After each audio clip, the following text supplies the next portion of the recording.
Rádio Rio de Janeiro, a emissora da Fraternidade, passa a apresentar Luz na Penumbra, programa que leva ao seu coração a mensagem da doutrina espírita.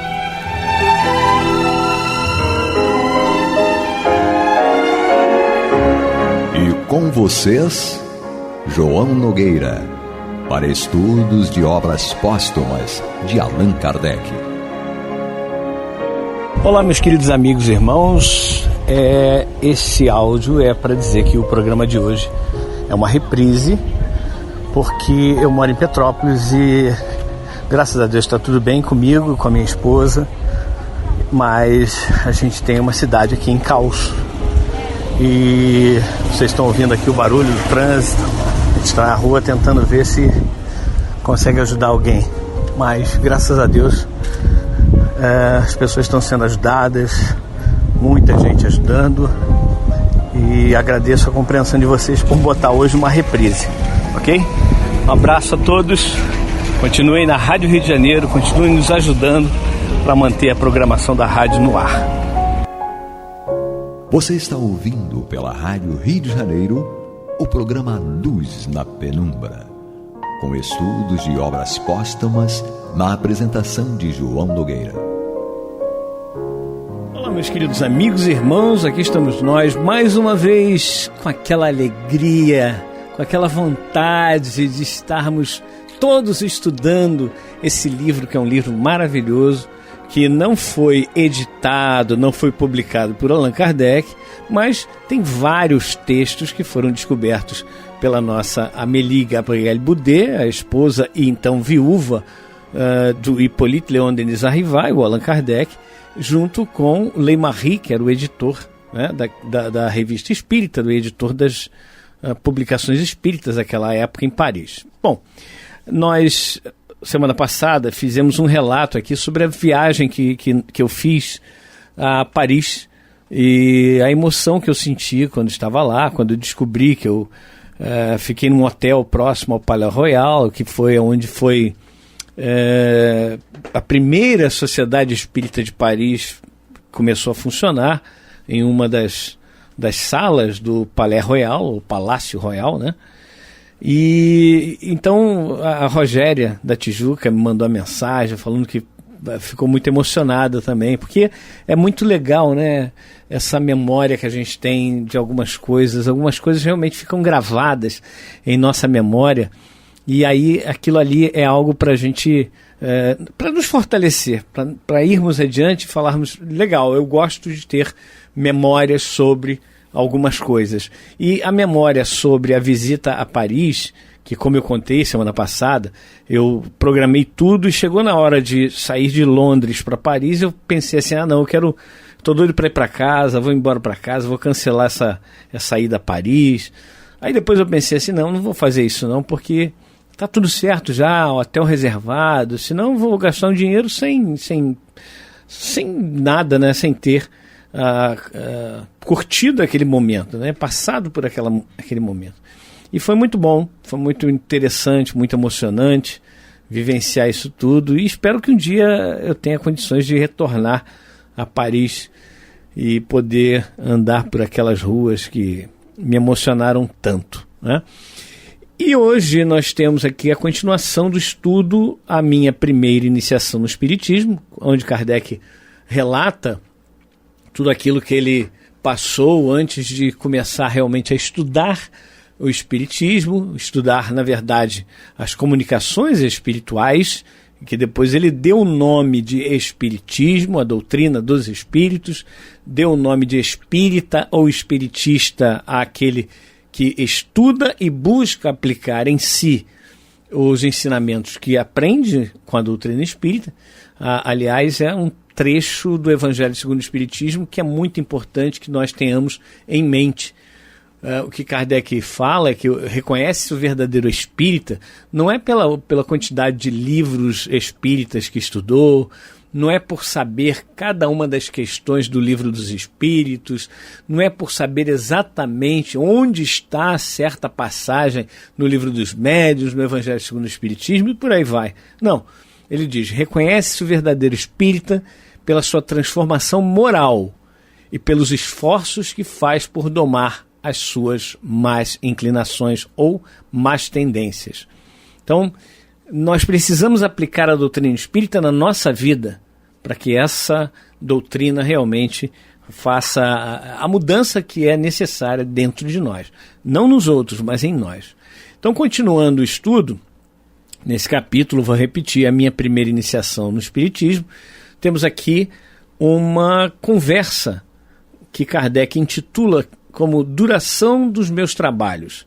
Foi uma conversa em 24 de janeiro de 1860, em casa do Sr. Forbes, a médium, provavelmente a esposa do Sr. Forbes, a senhora Forbes. Kardec diz o seguinte: segundo a minha maneira de apreciar as coisas, calculava eu que ainda me faltavam cerca de 10 anos para a conclusão dos meus trabalhos. Mas a ninguém falara disso. Achei-me, pois, muito surpreendido ao receber um dos meus correspondentes de Limoges uma comunicação dada espontaneamente em que o espírito, falando de meus trabalhos, dizia que 10 anos se passariam antes que eu os terminasse. E aí pergunta à verdade, ao espírito de verdade: como é que um espírito, comunicando-se em Limoges, onde nunca fui, pôde dizer precisamente o que eu pensava acerca da duração dos meus trabalhos? Essa pergunta de Allan Kardec ao Espírito da Verdade, a Jesus. Resposta: nós sabemos o que te resta fazer e, por conseguinte, o tempo aproximado de que precisas para acabar a tua tarefa. É, portanto, muito natural que alguns espíritos o tenham dito em Limoges e algures em algum outro lugar, né, para darem uma ideia da amplitude da coisa pelo trabalho que exige. Entretanto, não é absoluto o prazo de 10 anos. Pode ser prolongado por alguns mais, em virtude de circunstâncias imprevistas e independentes da tua vontade. Nota: escrita em dezembro de 1866. Tenho publicado 4 volumes substanciosos, sem falar de coisas acessórias. Os espíritos instam para que eu publique a Gênese em 1867, antes das perturbações. Durante o período da grande perturbação, terei de trabalhar nos livros complementares da doutrina, que não poderão aparecer senão depois da forte tormenta e para os quais me são precisos de 3 a 4 anos. Isso nos leva, o mais cedo, a 1870, isto é, em torno de 10 anos. E agora a gente tem que dar uma raciocinada, né? O que o Espírito da Verdade disse? Não é radical, a gente não pode precisar efetivamente o tempo. É mais ou menos o que Kardec precisaria para realmente terminar o trabalho dele. Ele teve essa conversa, entre aspas, ele perguntou ao Espírito da Verdade em 24 de janeiro de 1860. E Kardec desencarna em março de 1869. Então, nós temos aí um pouco mais de 9 anos, o que é mais ou menos aquilo que foi previsto pelo Espírito, e o Espírito da Verdade confirmou. Mas o Espírito da Verdade disse que poderia ser prolongado por circunstâncias imprevistas e independentes da vontade dele, Kardec. Como poderia ser prolongado, poderia também ser antecipado. Então, chegou aquele momento em que encerrou o trabalho que era exigido, né, para o lançamento da doutrina espírita, da codificação espírita. Então, se chegou aquele momento, cumpriu a sua missão, pronto, pode voltar à espiritualidade, pode desencarnar. Então é isso que acontece com Allan Kardec. Chegou aquele momento, ele desencarnou, né? 31, se eu não me engano, 31 de março de 1869, ao desencarne de Allan Kardec, porque ele já tinha completado a sua missão, a sua tarefa. Então é isso que acontece com cada um de nós. A gente não vai nem antes nem depois.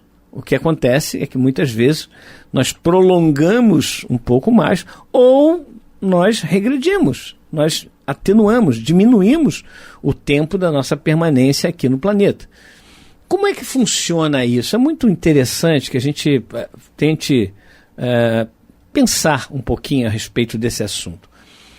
A nossa vida é feita de cada segundo que nós pensamos, falamos e agimos.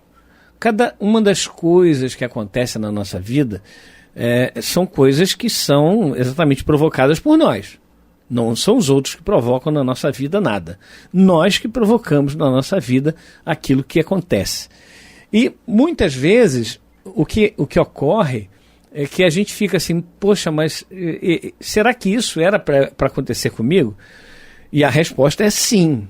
Jesus fala lá no Evangelho segundo Mateus, capítulo 10, versículos 29 a 31, não há um pássaro que tombe sobre a terra sem o consentimento do Pai, e todos os fios de cabelo de vossa cabeça, diz Jesus, estão contados. Isso quer dizer que o acaso não existe. Se o acaso não existe, tudo o que nos acontece é necessário para nós. É importante para nós, é crescimento para nós. Por vezes, nós não aceitamos aquilo que acontece com a gente. E a gente se revolta. Graças a Deus, temos a doutrina espírita que nos faz voltar ao prumo. Pelo menos nos ajuda a buscar esse prumo. E ao retornar, ao buscar esse prumo, nós vamos acertando dentro de nós tudo o que precisa ser acertado. Quando nós, ao contrário, aceitamos aquela provação, aquela expiação, e aproveitamos essa provação, essa expiação para crescer, nós então estamos melhorando a nossa condição de vida, mesmo a vida física.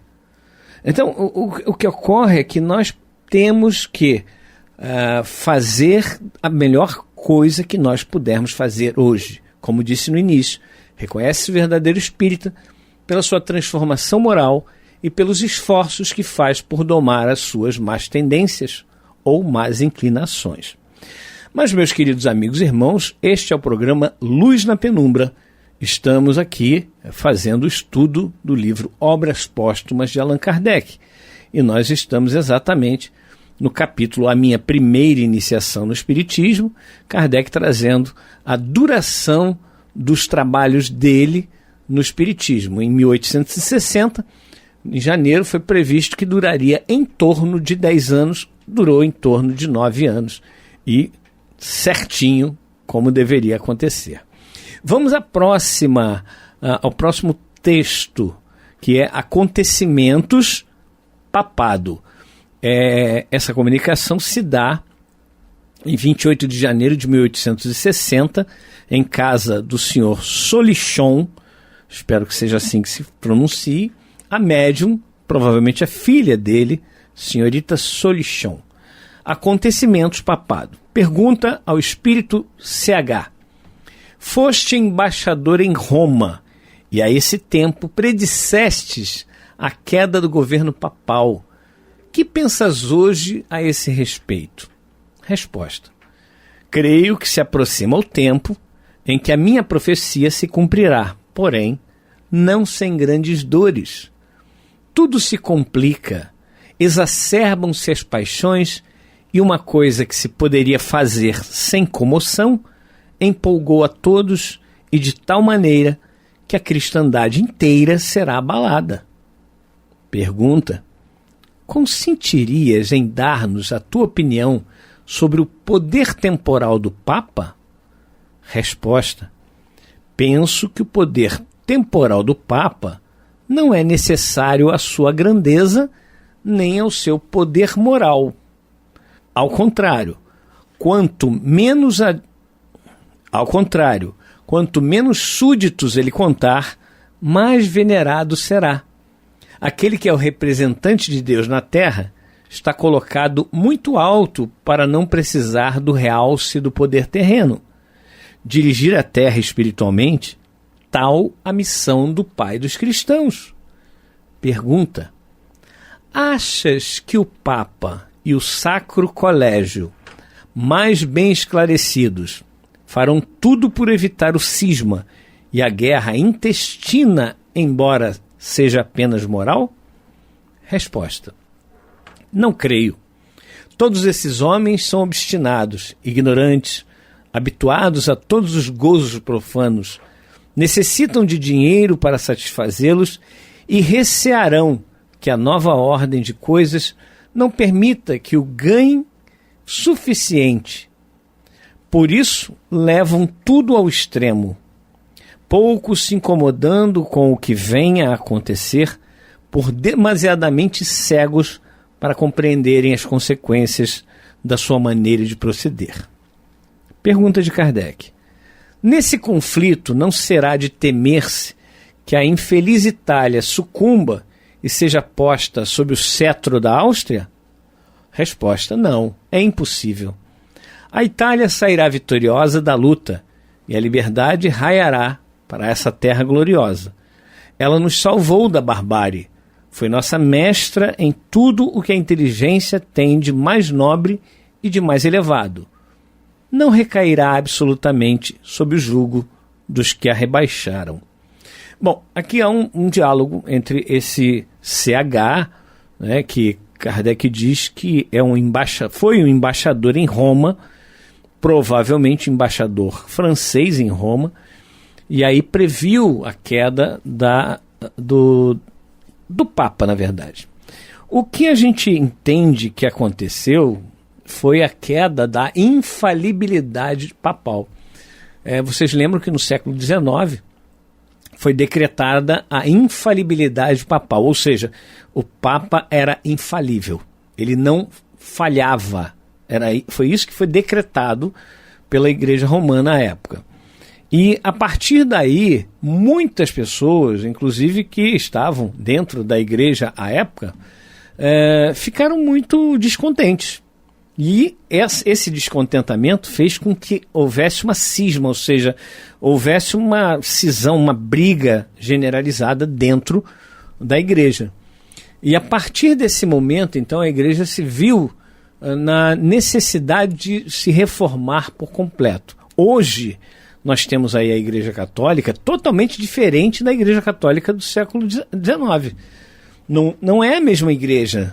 Não é. Nós temos hoje o Papa Francisco, a quem eu admiro bastante, porque, como diz aqui o nosso irmão, essa tarefa, ou essa missão, né, de conduzir os cristãos, pelo menos aqueles cristãos que se intitulam católicos, é uma tarefa muito importante, é uma missão muito importante e muito difícil, muito dura. Tanto é que o Papa Francisco costuma pedir oração por ele, né? Rezem por mim,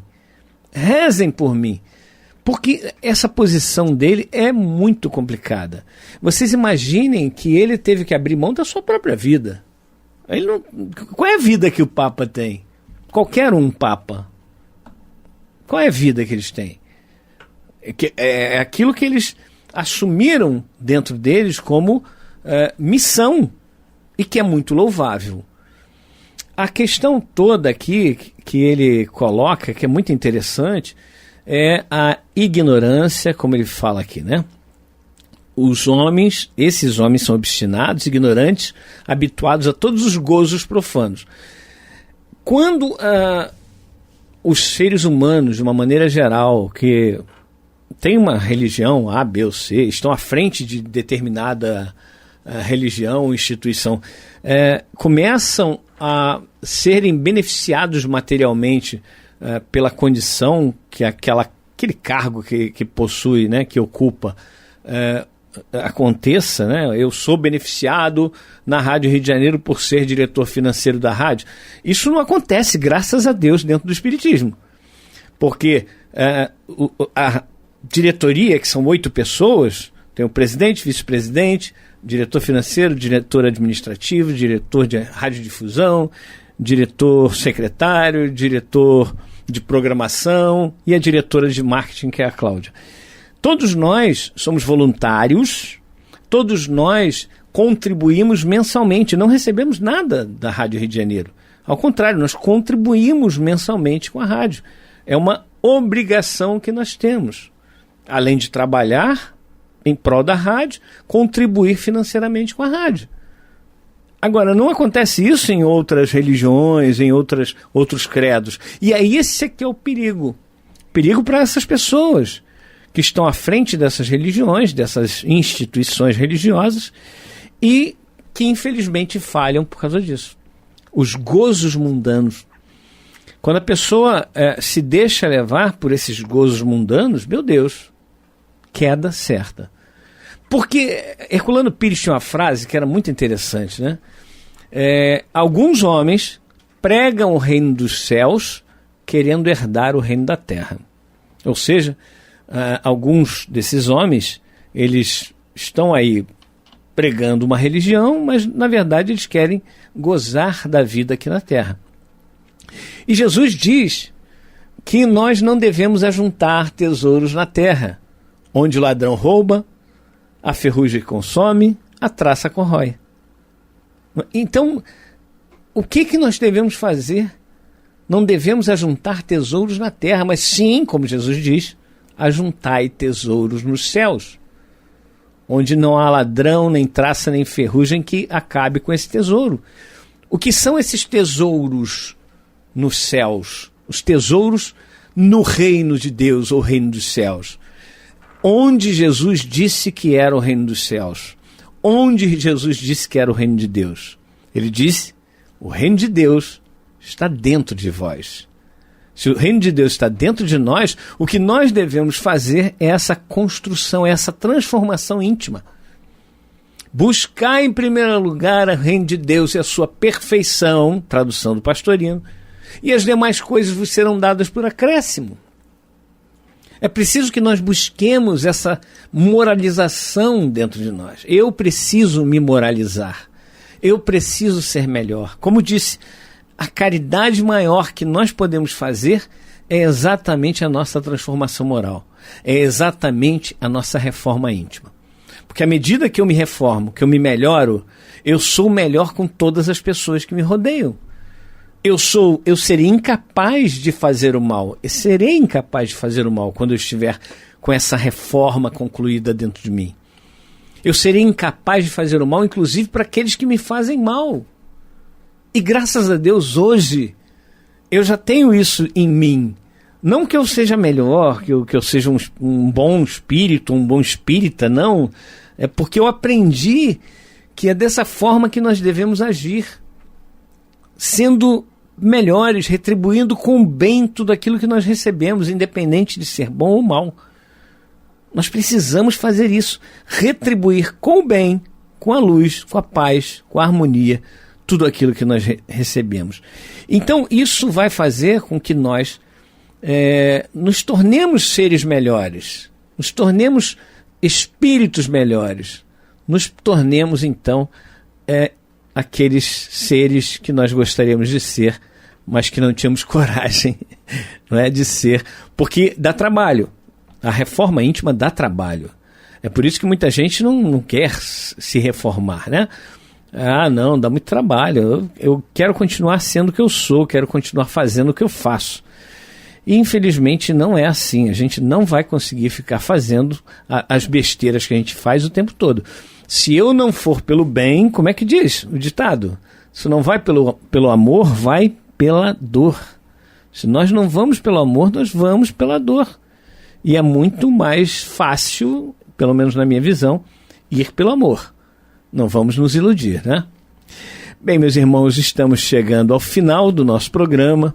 Gostaria de agradecer imensamente a cada um de vocês que estão ligadinhos aí na nossa Rádio Rio de Janeiro, pedindo para que vocês possam compartilhar, divulgar a Rádio Rio de Janeiro, porque assim vocês vão estar ajudando a Rádio Rio de Janeiro e também as pessoas que vão ouvir os programas da Rádio Rio de Janeiro, que são todos voltados para o bem, para a paz, para a luz, para o Mestre Jesus.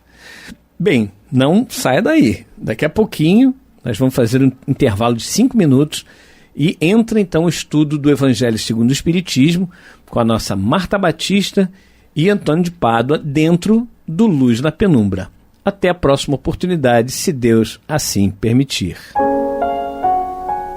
Você está ouvindo pela Rádio Rio de Janeiro o programa Luz na Penumbra.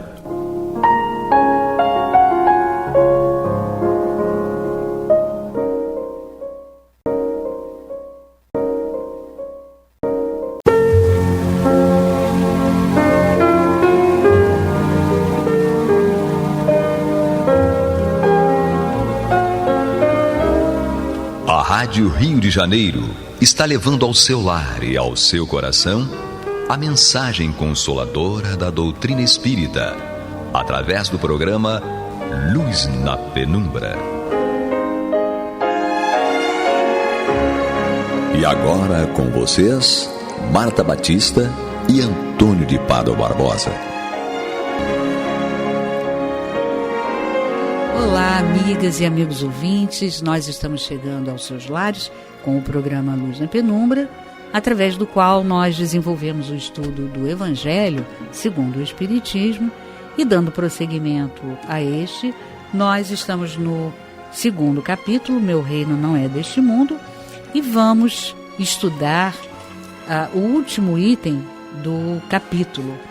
É o item 8, é a primeira e única instrução dos Espíritos, intitulada Uma Realeza Terrestre, cuja assinatura, o ditado, é de uma rainha de França. Chegou em Havre, 1863. E para realizar essa nobre tarefa, já que estamos falando de uma rainha, né, temos aqui o nosso estimado Antônio de Pádua Barbosa, que desenvolverá e refletirá junto conosco sobre esse tema. Uma realeza terrestre. Olá, Antônio, tudo bem? Tudo bem, Marta. Veja bem, esta mensagem aqui, na realidade, ela é um depoimento, né? Vamos dizer assim, não é uma mensagem doutrinária, aconselhadora, não é esse tipo de mensagem. É um depoimento que pode tornar-se para nós um conselho. Sim. Pode tornar-se para nós uma orientação, mas basicamente é um espírito que se identifica como tendo sido uma rainha na França, dando o depoimento, tipo assim, comparando o que é a realeza no mundo nosso aqui, no mundo material, mundo dos encarnados, e uma eventual realeza em outro plano. Então, para nós é interessante para a gente ter uma noção, vamos dizer assim, sem querer fazer um trocadilho, mas já fazendo uma noção real do que é, daquilo que Jesus quis nos mostrar, e Kardec está aqui nos explicitando neste capítulo. Então, vamos ler aqui a mensagem dela para a nossa reflexão. Ela começa assim: quem melhor do que eu pôde compreender a verdade dessas palavras de Nosso Senhor? Meu reino não é deste mundo. O orgulho me perdeu na terra. Quem, pois, compreenderia o vazio dos reinos da terra se eu não o compreendia? Que trouxe eu comigo da minha realeza terrena? Nada. Absolutamente nada. E, como que para tornar a lição mais amarga, ela nem mesmo me acompanhou até o túmulo. Rainha entre os homens, como rainha julguei que penetrasse no reino dos céus. Que desilusão, que humilhação, quando em vez de ser recebida aqui, qual soberana, vi acima de mim, mas muito acima de mim, homens que eu julgava insignificantes e aos quais desprezava, por não terem sangue nobre. Oh, só então compreendi a esterilidade das honras e grandezas que se buscam com tanta avidez na terra.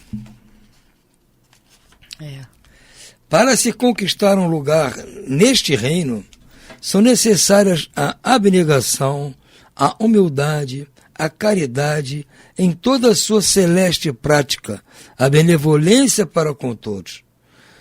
Não se vos pergunta o que fostes, nem que posição ocupastes, mas o bem que fizestes e as lágrimas que enxugastes.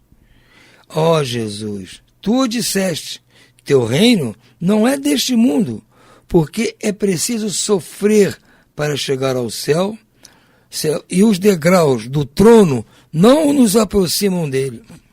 A ele só conduzem os atalhos mais penosos da vida. Procurai, pois, o caminho do céu através das sarças e dos espinhos, e não entre as flores. Os homens correm atrás de bens terrenos como se pudessem guardá-los para sempre. Aqui, porém, já não há ilusões. Logo eles percebem que se agarram a uma sombra e desprezam os únicos bens reais e duradouros, os únicos que lhes aproveitam na morada celeste, os únicos que lhes podem abrir as portas do céu. Tende piedade dos que não ganharam o reino dos céus. Ajudai-os com vossas preces, pois a prece aproxima o homem do Altíssimo. É o traço de união entre o céu e a terra. Não o esqueçais. Uma rainha de França, Le Havre, 1863. Esse depoimento aqui está muito parecido também com o depoimento que há no livro Céu e Inferno, de um espírito chamado Lisbeth, Sim. que é entrevistado por Kardec e demonstra que está passando por uma série de dificuldades lá na vida espiritual, mas ela diz que não foi uma rainha, mas foi uma pessoa muito poderosa, de bens, muito bonita, muito saudável. Então ela também achava que tinha tudo, que estava tudo numa boa para ela aqui, quando estava vivendo aqui entre nós. E achava que se morresse, ia direto para o reino dos céus, até porque ela cumpria lá as obrigações religiosas e tudo mais.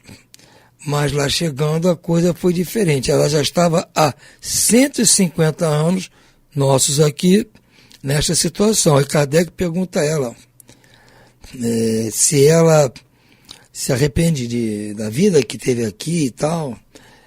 E ela vai contando que não é bem assim. O arrependimento simplesmente das coisas que você fez, você está arrependido de ter feito alguma coisa indevida, porque ela fala isso mesmo aqui, menosprezava as pessoas mais humildes, mais simples, mais pobres, ofendia, tratava com grosseria as pessoas menos nobres que ela e tal, mais ou menos como essa rainha está falando.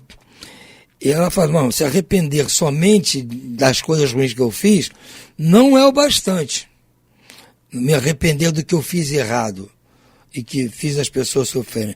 Eu tenho que me arrepender por eu ter infringido a lei de Deus, o amor de Deus. Eu infringi esta lei causando dor às pessoas. Então não vai me ajudar nada hoje dizer que não faria mais isso. Só vai ajudar a hora que eu tiver sofrido as mesmas coisas que eles sofreram por minha causa.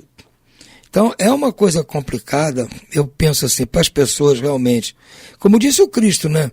É mais fácil um camelo passar no fundo da agulha do que um rico entrar no reino dos céus. Aí a riqueza inclui o poder, o dinheiro, a beleza, posição, status, tudo isso. É difícil realmente, Marta, porque a pessoa vive num mundo aqui tão faustuoso que ela se deixa levar. Então, aquele negócio, ela fica só com um ponto de vista a respeito do tempo que ela está passando aqui. Não é verdade? Ela tem, bom, o meu ponto de vista está focado nos bens materiais, porque são eles que me trazem aquilo que eu considero ser felicidade. Eu considero ser felicidade é isso, ser uma rainha, ser uma duquesa, ter empregados, ter joias, poder, beleza, ter um amante, tem isso, tem aquilo. Então, isso me satisfaz, me dá prazer, me dá gozo. Então, isso aí que interessa. Então, o ponto de vista dessa pessoa é esse. Estritamente material. Exatamente. Né? E eu considero difícil para ela ser convencida em mudar.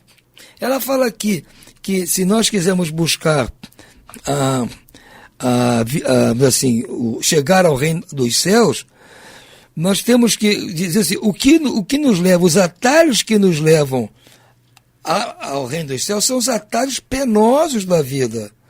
devemos procurar para o caminho dos céus através das sarças e dos espinhos, não entre as flores. Por quê? Ela está dizendo, bom, eu com as flores, a riqueza, não cheguei ao reino dos céus, então para eu chegar ao reino dos céus, eu vou ter que passar pelo sofrimento, pela dor, pelos espinhos, metaforicamente falando. Sim. É porque a visão dela ainda é uma visão embotada, essa espírito estava, quando escreveu isso aqui, com a visão embotada ainda desse materialismo. Diga, bom, a riqueza não me fez chegar ao reino dos céus, então acabou a riqueza. Eu tenho que sofrer, passar dificuldade, sofrer para chegar ao reino dos céus. E, na verdade, não é isso que leva você ao reino dos céus. Sim, claro que não. Que você pode sofrer, passar toda a dificuldade e não ir para o reino dos céus.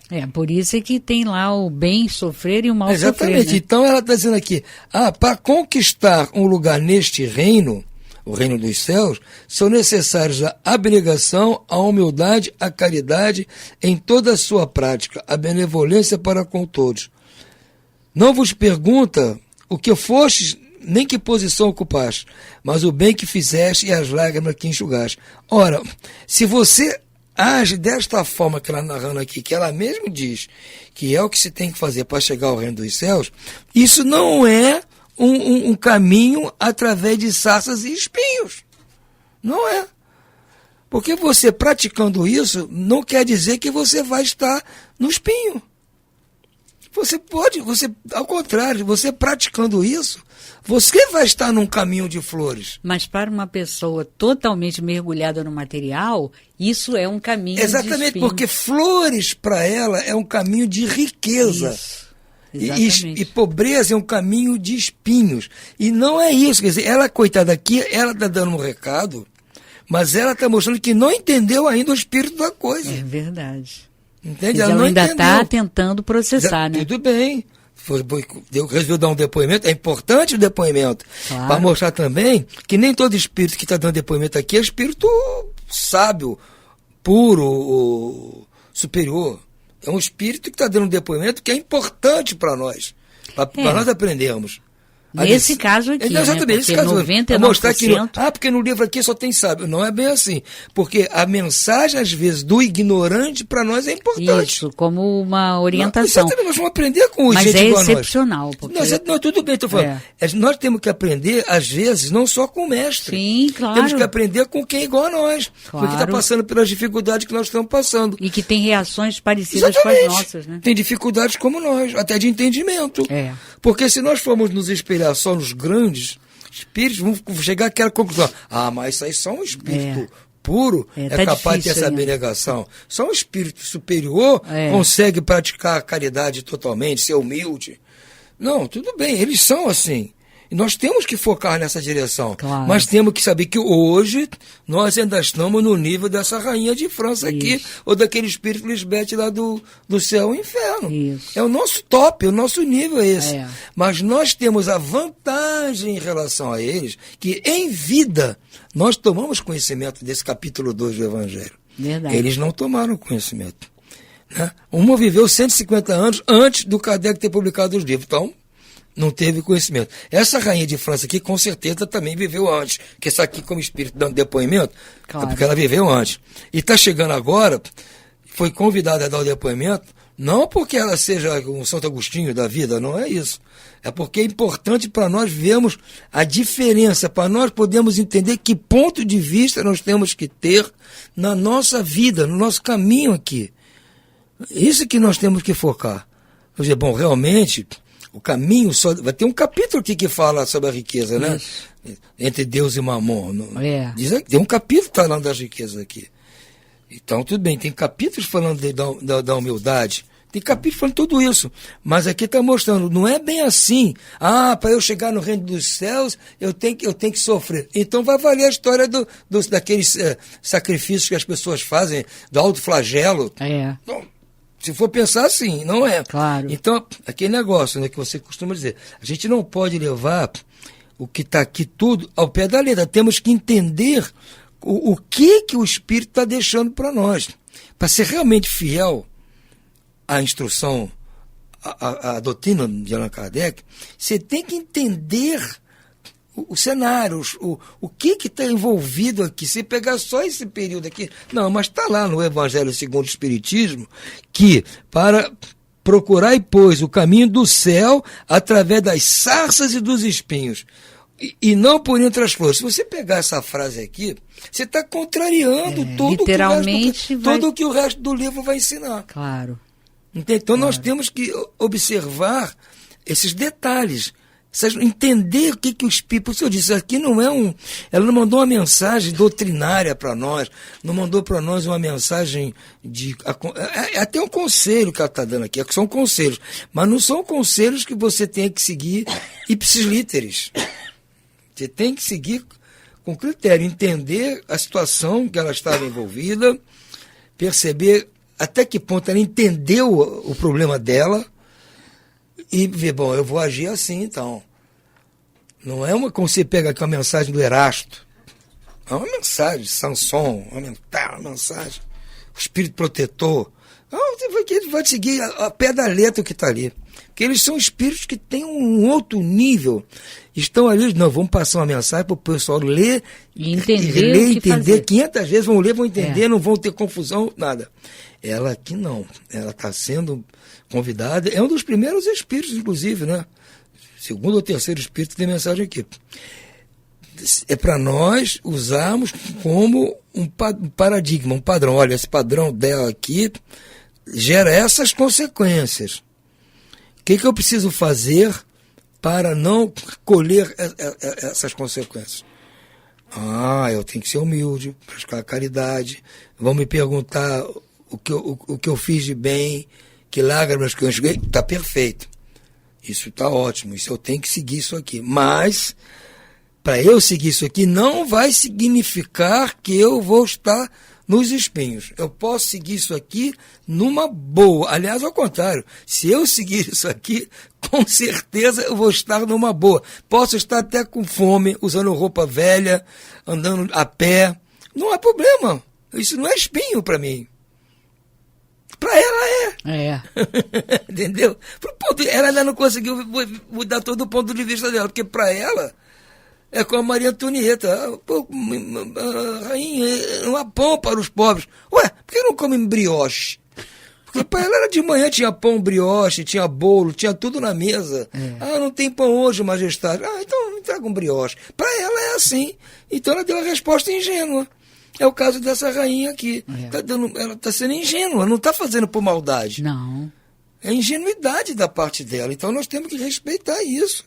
Com todo carinho, agradecer o depoimento dela e procurarmos tirar os verdadeiros proveitos desse depoimento que ela está trazendo aqui, que é extremamente importante. Sem dúvida. E como eu falo para você sempre, a sabedoria do Allan Kardec é tão grande porque ele botou um depoimento desse nível. Ele podia ter trazido Sanson, o outro lá, o Pascal, dá um depoimento aqui sobre esse assunto aqui. Eles vão falar maravilhas aqui. Eles vão falar maravilhas aqui sobre a vida futura. Sim. Mas eu não vou trazer essa gente aqui. Vou trazer alguém que passou pela situação, que ainda não entendeu totalmente a situação, para vocês pensarem, vocês botarem a cabeça de vocês para pensar e entender direitinho qual é o cenário aqui. Entendeu? Botou para nós aqui um deverzinho de casa, Marta, para nós entendermos o cenário. Sem dúvida. Entendeu? Para a gente perceber, opa, não é bem assim que a banda toca.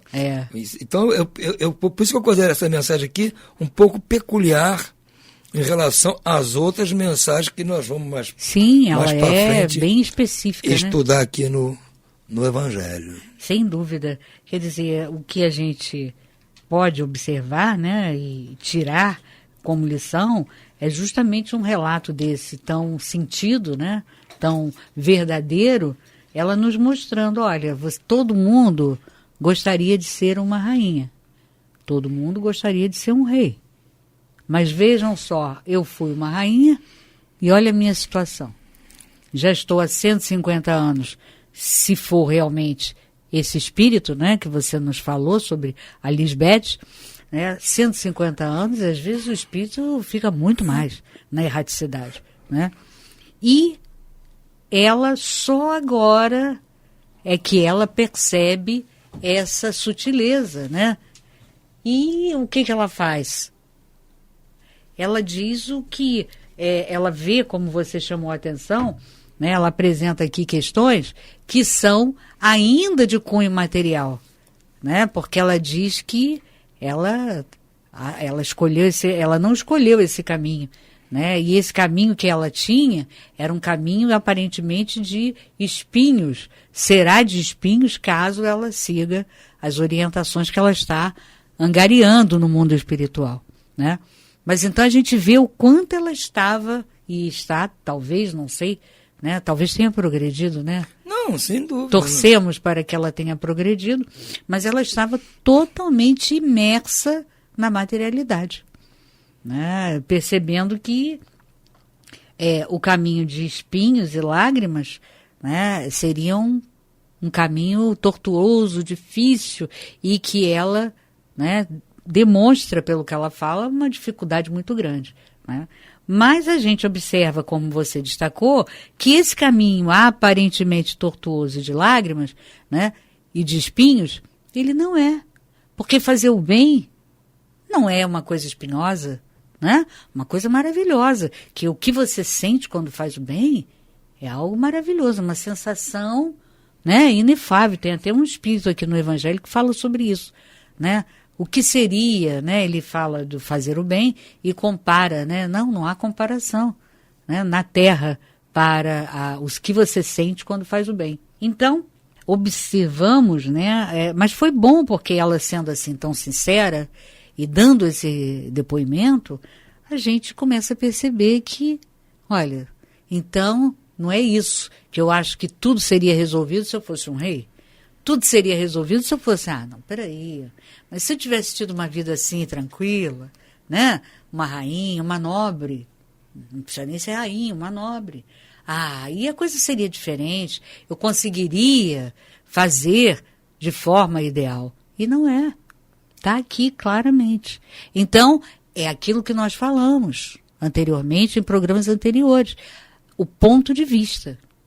É você mudar o teu ponto de vista com base na vida futura.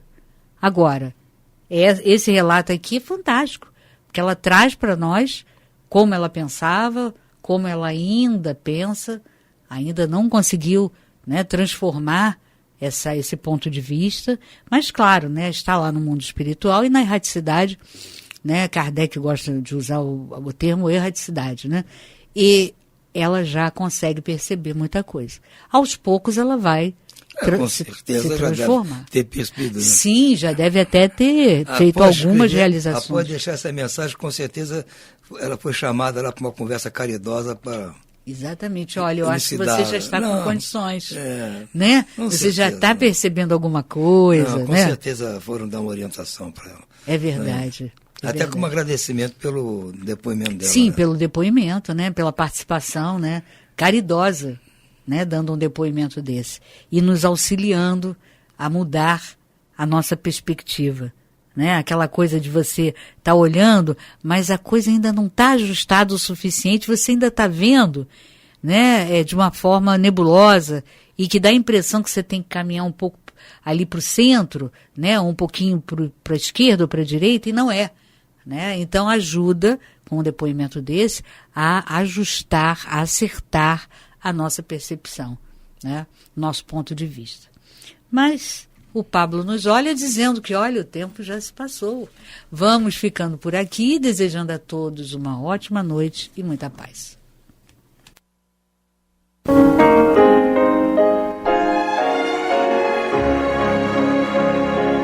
E vamos ouvir agora a prece de encerramento de nosso programa, na voz de Geraldo de Aquino. Jesus, dá-nos coragem para a luta, piedade para os insultos e misericórdia para as injustiças e ingratidões. Limpa nossa alma de inveja e ambições mesquinhas, de ódio e de vingança o nosso caminho. E que dentro em pouco, ao recolher-nos de novo ao calor do nosso leito, para que o sono nos dê a paz e o esquecimento das tristezas humanas, possamos sentir, Senhor, no mais íntimo de nosso ser, a doçura indefinível do teu amor e a grandeza incomparável da tua divina presença. Que assim seja.